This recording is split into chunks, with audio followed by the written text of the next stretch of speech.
ব্যক্তি যখন একটা কাজ নেবে ভাই, এমন না যে তোমার এই টাকাটা তোমরা ফাইল কবিরা যখন ফাইল দেয় তখন আমি টাকা 1 টাকাও নেই নিজের পকেটের টাকা দিই বিজনেসের জন্য, ঠিক আছে, এটা ব্যবসা করার জন্য।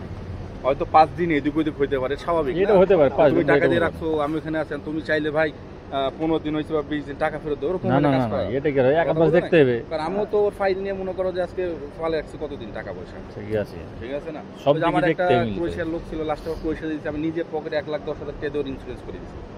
ইন্স্যুরেন্স ছাড়া হয় না, ঠিক আছে। ওর শরীফের কাজ ছিল, তারপর আমাকে লাটভিয়া দিয়েছিল, পরে লাটভিয়াতেও তোমাদের ওই হাওর এই শুই না, বাতাস শুই না, লাটভিয়ারগুলো ক্যান্সেল করলাম। ক্যান্সেল করছেন, এটা ভালো কথা। ক্যান্সেল করে লাস্টে ওরে ও তো টাকা জমা দিয়েছিল, তো আমি কোনো তাহলে আমি দেখতেছি, আমি ওর উপরে ইন্স্যুরেন্স করে দিয়েছি। একবার মেইল আসছে, মেইলের জন্য নোটিফিকেশন আসছে, রিসিভ করতে মানে 3 বার 4 বার 5 বার এবার অ্যাকাউন্ট ব্লক হয়ে গেছে। আবার নতুন করে মেইল খুলে আবার পাঠাইছেন, কবে আসে, এই সপ্তাহে আসার কথা, ঝামেলা বোঝো না কিছু।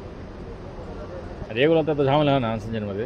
এগুলো না, ওইটা তো হচ্ছে তোমার রেসিডেন্ট কার্ড ছিল, তো ক্রোয়েশিয়ার পারমিট না, রেসিডেন্ট কার্ড। ওই রেসিডেন্ট কার্ডের জন্য ক্লায়েন্টের মেইল থেকে সব মেইল পারবো, এই জন্য ইমেল আর পাসওয়ার্ড আমরা দিয়ে দিতাম। তো ওরে দিয়েছিলাম, কিন্তু অন্য দেশ থেকে যখন এন্ট্রি হইতে গেছে তখন এখানে ওর কাছে, কারণ ও তো ওনার ইমেলে নর্মাল তোমার ফেসবুক বা মেইল কেউ যদি ওপেন করতে তোমার মোবাইলের সাথে সাথে মেসেজ আসবে, অমুক মোবাইল থেকে নোটিফিকেশন আসবে, অমুক জায়গাতে ট্রাই করতেছে ঢোকার।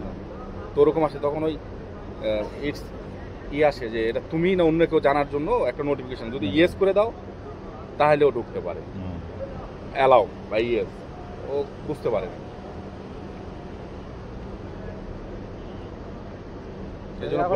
এটা কি ওয়ার্ক পারমিট না অন্য কিছু? না ওয়ার্ক পারমিট, এটা ওয়ার্ক পারমিট, এটা আসবে অ্যাপ্রুভাল আসবে, এটা আবার মিনিস্ট্রি থেকে গিয়ে অ্যাপ্রুভাল নেবে, টাকা দিলে মিনিস্ট্রি থেকে অ্যাপ্রুভাল নিয়ে তারপরে এগুলো জমা দেবে। তারপরে তো মেনটা আসবে নাকি? মেন না, অ্যাপ্রুভাল আসবে গভর্নমেন্ট থেকে, মিনিস্ট্রি থেকে অ্যাপ্রুভাল আসবে, ডেট করবে ওটা আসলে, ঠিক আছে। এই সিল মারার লাগে তখন ওইটা এইসব ডকুমেন্টস, ওইখানকার ডকুমেন্টস, অ্যাকোমোডেশন সব কিছু নিয়ে যা এম্বাসিতে জমা দিয়ে আসতে হবে, কাগজপাতি পাসপোর্ট টাসপোর্ট যা আছে সব কিছু দিয়ে আসতে হবে।